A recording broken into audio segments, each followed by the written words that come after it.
Jeste li ikad pomiješali deterdžent i kavu? U ovom kratkom videu ću vam pokazati zašto biste to trebali učiniti uz još par dodataka.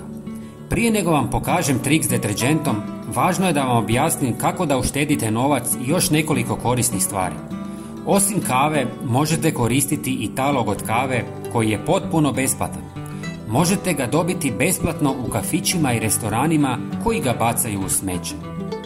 U 1 litru mlake vode dodajte 1 žlicu taloga od kave i ostavite par sati da se razgradi. Sada ste dobili odlično gnojivo za mnoge biljke, koje možete zalijevati jednom mjesečno.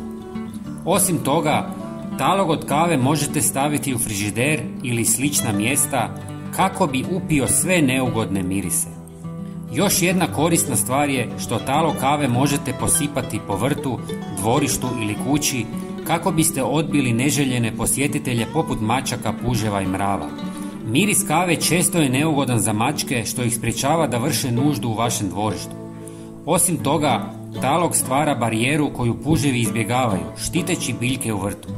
Mravi također ne vole miris kave, pa je korištenje taloga prirodan način za njihovo odbijanje. Sada ću vam pokazati zašto biste trebali pomiješati talog s deterdžentom. U posudu dodajte malo deterdženta, 1 ili više žlica taloga kave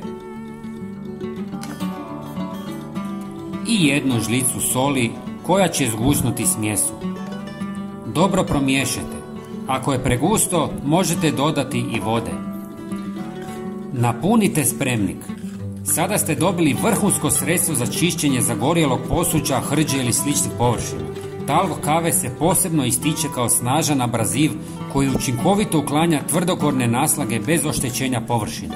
Deterdžent razgrađuje masnoću, dok sol dodatno pomaže u procesu čišćenja. Ova kombinacija je prirodna, učinkovita i sigurna, čineći čišćenje bržim i lakšim. Dragi prijatelji, bilo bi nam jako drago kad biste podijelili ovaj video sa svojim prijateljima i pretplatili se na naš kanal. Potpuno je besplatno.